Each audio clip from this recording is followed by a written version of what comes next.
प्रधानमन्त्री पत्नी बारे तोसीमा कार्कीले दिएको अभिव्यक्तिको चौतर्फी आलोचना भएपछि तोसीमा कार्कीले गरिन् निकै ठुलो घोषणा। प्रधानमन्त्री प्रचण्डका राजनीतिक कार्यक्रम असार 30 गतेसम्म स्थगित। नेकपा एमाले बोलाएको सचिवालयको बैठक आखिर किन, त यसबारे सम्पूर्ण जानकारी। प्रधानमन्त्री पत्नी दाहालको निधनप्रति चिनिया कम्युनिस्ट पार्टीद्वारा पनि दुःख व्यक्त। मिसन 2084 सालमा पुराना पार्टीलाई डर, नयाँलाई जनताको भर। राष्ट्रिय स्वतन्त्र पार्टी तत्काल सरकारमा जाने रेसमा र गेममा नभएको रवि लामिछानेको भनाई। कोशी प्रदेशका मन्त्री उत्पादनको कारखाना बन्दै, 6 वर्षमा 5 मुख्यमन्त्री 41वटा मन्त्री। प्रधानमन्त्री पत्नीको निधनप्रति चिनिया कम्युनिस्ट पार्टीले के भन्यो, त्यसबारे सम्पूर्ण जानकारी। जसरी भए पनि सङ्घीय निजामती ऐन ल्याएरै छाड्ने सामान्य प्रशासन अमनलाल मोदीको प्रतिबद्धता। र नेकपा एमालेका नेता भन्छन् देउबाले लात्ता हानेपछि जाने ठाउँ छैन, प्रचण्डलाई कठै भन्नुपर्ने दिन आउँदैछ। उपनिर्वाचनपछि प्रधानमन्त्रीले नबोलाएको होइन, तर हाम्रो सरकारमा जाने कुनै योजना नभएको रवि लामिछानेको भनाई। प्रधानमन्त्री पुष्पकमल दाहाल प्रचण्डको निकै ठुलो घोषणा। अब हेर्नुहोस् पुरा समाचार।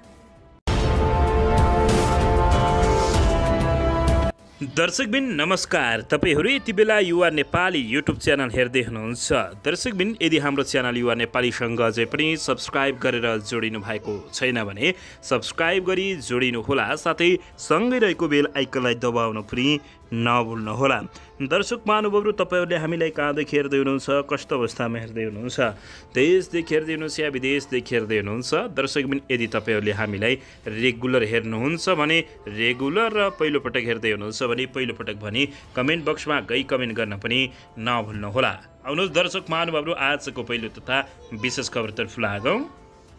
दर्शकबिन प्रधानमन्त्री पुष्पकमल दाहाल प्रचण्डले सरकारी राजनीतिक तथा कूटनीतिक छलफल र भेटघाटलाई आउँदो 30 गतेसम्म स्थगित गरेका छन्।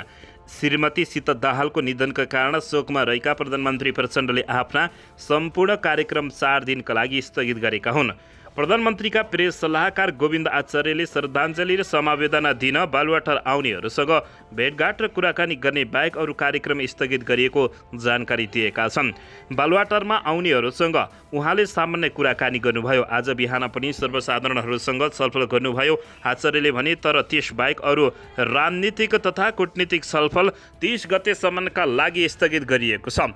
यी दिनमा प्रधानमन्त्री ज्यू सिंहदरबारमा पनि जानुहुने छैन। समवेदना प्रकट गर्न आउने शुभेच्छकहरूले असार 29 गतेसम्म बिहान 8 बजेदेखि 11 बजेसम्म र अपराह्न 4 बजेदेखि बेलुका 6 बजेसम्म बालुवाटारमा प्रधानमन्त्री प्रचण्डलाई भेट्न सक्ने उनीहरूको सचिवालयले जानकारी दिएको छ। प्रधानमन्त्री प्रचण्ड पत्नी सीता दाहालको 69औं वर्षको उमेरमा हिजो निधन भएको हो। दर्शकबिन अन्ततः 2084 सालको चुनावमा काठमाडौँका मेयर बालेन्द्र शाह, हर्क साम्पाङ र रवि लामिछाने एकै ठाउँले सङ्केत देखाएका छन्। आम निर्वाचन सकिएको 1 वर्ष नपुग्दै प्रमुख दलहरूका गतिविधि अर्को चुनाव केन्द्रित हुन थालेका छन्। अर्को चुनाव आउन 4 वर्षभन्दा बढी समय बाँकी छँदै दलहरूका गतिविधि चुनाव केन्द्रित हुनु जस्तो देखिन थालेपछि अब रवि लामिछाने, हर्क साम्पाङ र बालेन्द्र शाह एउटै ठाउँमा आउँछन् भनेर जो कसैले पनि आकलन गर्न सक्ने स्थिति देखिएको छ। प्रमुख दल र तिनका नेताहरूले तारन्तार आगामी चुनाव केन्द्रित अभिव्यक्ति दिइरहेका छन्। गत निर्वाचनमा नयाँ दलहरूको उदय भएसँगै झस्किएका पुराना प्रमुख दलहरू आन्तरिक रूपमा आगामी चुनावलाई केन्द्रमा राखेर गतिविधि गरिरहेका छन्। यसको ज्वलन्त उदाहरण हो गत चुनाव लगत्तै नेकपा एमाले सुरु गरेको मिसन ग्रासरुट अभियान। बाहिर जे भनिए पनि त्यसको उद्देश्य मिसन 2084 साल रहेको तथ्य कतै नलुकेको अवस्था रहेको छ। त्यसपछि गत वैशाखमा भएको उपनिर्वाचनको परिणामले पुराना दलहरूलाई थप झस्काएको छ। पुराना प्रति वितृष्टताका कारण नयाँ दलहरूले पाएको मतले आगामी चुनावको चित्र स्पष्ट पारेको छ। खास गरी राष्ट्रिय स्वतन्त्र पार्टी रासपा सबै जसो पुराना दललाई चुनौती हुने स्पष्ट सङ्केत गत आम निर्वाचन र वैशाखको उपनिर्वाचनले दिइसकेको छ। यसले सजिलै आगामी निर्वाचन जित्न नसकिने पुराना दलहरूले बुझिसकेका छन्। परिणाम त उनीहरूका गतिविधि चुनाव केन्द्रित हुने जस्तो देखिन थालेका छन्। नेकपा एमाले अनौपचारिक रूपमै मिसन ग्रासरुट 2084 साल सुरु गरिसकेको छ। काङ्ग्रेसमा पनि आगामी चुनावलाई लिएर चिन्ता र चासो व्यक्त धेरै गर्नेहरू रहेका छन्। महामन्त्री द्वय गगन थापा र विश्वप्रकाश शर्मा सहित युवा नेताहरूले पार्टी रूपान्तरणको अभियान नै सञ्चालन गरेका छन्। गत निर्वाचनमै कमजोर नतिजा ल्याएको माओवादी पनि आगामी चुनावबारे चुनाको बनेको छ। प्रधानमन्त्री समेत रहेका माओवादी अध्यक्ष पुष्पकमल दाहाल प्रचण्ड आगामी चुनावमा बलियो उपस्थिति जनाउन समाजवादी मोर्चा र माओवादी धारको एकतामा जोड दिइरहेका छन्। पुराना दलहरू सङ्गठित असङ्गठित रूपमा राष्ट्रिय स्वतन्त्र पार्टी सहितका नयाँ दलप्रति आक्रामक देखिएका छन्। उनीहरू सबैको साझा चुनौती नै अहिले रासपा बनेको छ। आगामी चुनावमा पनि उनीहरूले नै सबैलाई चुनौती दिन भए उनीहरूमा रहेको छ। दर्शकबिन यसबाहेक वैकल्पिक राजनीतिक शक्तिको रूपमा उदाएको राष्ट्रिय स्वतन्त्र पार्टीले 2084 सालको चुनावमा अर्जुन दृष्टि नै लगाएको छ।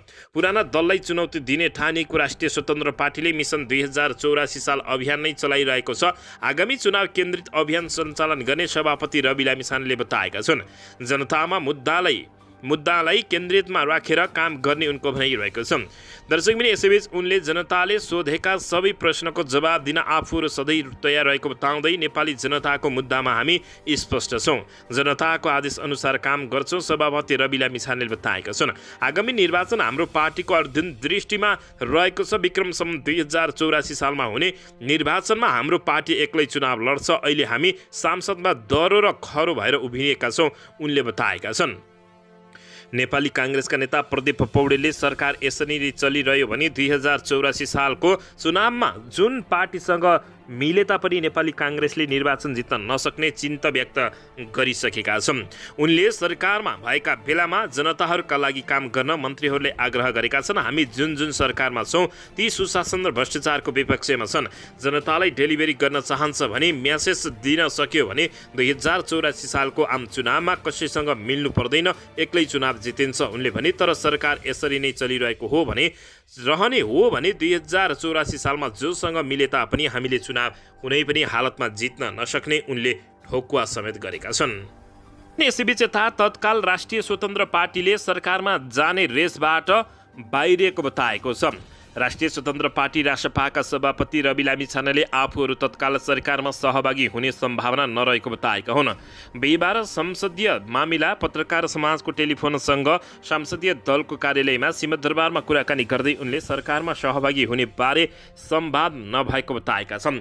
उपनिर्वाचनपछि आउनुहोस् भन्नुभएको थियो, उहाँले कुराकानी गर्नुभएको छैन उनले भने। यो रेस र गेममा पनि छैनौँ रवि लामिछानेले भने। तर हामी स्थायित्वको पक्षमा छौँ, सरकारमा भन्दा पनि संगठन विस्तारमा हामी जोड दिइरहेका बताएका छन्। लामिछानेले मिटर ब्याज सम्बन्धी अध्यादेशमा सत्तारूढ दलभित्रैबाटै विपक्षमा उभिन सक्ने आशंका पनि औलाएका छन्। दर्शकबिन यसैबीच यता भने प्रधानमन्त्री पुष्पकमल दाहाल प्रचण्डका राजनीतिक कार्यक्रम असार 30 गतेसम्म सबै स्थगित भएका छन्। प्रधानमन्त्री पुष्पकमल दाहाल प्रचण्डले सरकारी राजनीतिक तथा कूटनीतिक छलफल र भेटघाटलाई आउँदो 30 गतेसम्म स्थगित गरेका छन्। श्रीमती सीता दाहालको निधनका कारण शोकमा रहेका प्रधानमन्त्री प्रचण्डले आफ्ना सम्पूर्ण कार्यक्रम 4 दिनसम्मका लागि स्थगित गरेका हुन्। प्रधानमन्त्रीका प्रेस सल्लाहकार गोविन्द आचार्यले श्रद्धाञ्जली र समवेदना दिन बालुवाटार आउनेहरूसँग भेटघाट र कुराकानी गर्ने बाहेक अरू कार्यक्रम स्थगित गरिएको जानकारी दिएका छन्। बालुवाटारमा आउनेहरूसँग उहाँले सामान्य कुराकानी गर्नुभयो। आज बिहान पनि सर्वसाधारणहरूसँग छलफल गर्नुभयो आचार्यले भने। तर त्यस बाहेक अरू राजनीतिक तथा कूटनीतिक छलफल 30 गतेसम्मका लागि स्थगित गरिएको छ। यी दिनहरूमा प्रधानमन्त्री ज्यू सिंहदरबारमा पनि जानु नहुने बताइएको छ। समवेदना प्रकट गर्न आउने शुभेच्छकहरूले असार 29 गतेसम्म बिहान 8 बजेदेखि 11 बजेसम्म र अपराह्न 4 बजेदेखि बेलुका 6 बजेसम्म बालुवाटारमा प्रधानमन्त्री प्रचण्डलाई भेट्न सक्ने उनको सचिवालयले जानकारी दिएको छ। प्रधानमन्त्री प्रचण्डकी पत्नी सीता दाहालको 69 वर्षको उमेरमा बुधबार निधन भएको थियो। सीतालाई प्रचण्डसहित 2 छोरीहरू रेणु दाहाल र गङ्गाले पशुपति आर्य घाटमा दागबत्ती दिएका थिए। दर्शकबिन यसैबीच यता नेकपा एमाले सचिवालयको बैठक बोलाएको छ। प्रमुख प्रतिपक्षी दल नेकपा एमाले पछिल्लो विकासित राजनीतिक घटनाक्रमबारे समीक्षा गर्न नेकपा एमाले सचिवालयको बैठक बोलाएको छ। बैठक असार 30 गते ललितपुर स्थित पार्टी केन्द्रीय कार्यालय च्यासलमा बस्ने सचिव पद्मा अर्यालले जानकारी दिएकी छिन्। अर्यालका अनुसार विकसित राजनीतिक घटनाक्रममा आगामी दिनमा नेकपा एमाले लिने नीति, कार्यमूलक मूल्याङ्कन तथा समग्र पार्टीको काम कारबाहीको सम्बन्धमा छलफल गर्न बैठक बोलाइएको खबर प्राप्त भएको छ। त्यसअघि बैठकको एजेन्डा तय गर्न अध्यक्ष केपी शर्मा ओलीले उपाध्यक्षहरूसँग छलफल गरेको अर्यालले जानकारी दिएकै हुन्। सरकारबाट बाहिरिएपछि नेकपा एमाले लिएको नीति एकपछि अर्को असफल हुँदै गएको छ। सरकारले भ्रष्टाचारमा नेकपा एमालेलाई जोर बदनाम गर्न खोजिरहेको भन्दै आपत्ति समेत जनाइएको जानकारी प्राप्त भएको छ। दर्शकबिन यसैबीच यता चिनिया कम्युनिस्ट पार्टीले प्रधानमन्त्री एवं नेकपा माओवादी केन्द्रका अध्यक्ष पुष्पकमल दाहाल प्रचण्डकी पत्नी सीता दाहालको निधनप्रति दुःखद व्यक्त गरेको छ। चिनिया कम्युनिस्ट पार्टीको अन्तर्राष्ट्रिय विभाग प्रमुख लिउ ज्यानचोले जारी गरेको शोक सन्देशमा दाहालको निधनप्रति दुःखद व्यक्त गर्दै शोक सन्तप्त परिवारहरूलाई समवेदना प्रकट गरेको हो। सीता दाहाल नेपाल कम्युनिस्ट पार्टी माओवादी केन्द्रको एक महत्त्वपूर्ण जिम्मेवारका नेताका रूपमा काम गरेर र हाम्रो विभागको नियन्त्रणमा भएको चीन भ्रमणमा उहाँको पनि सहभागिता रहेको थियो।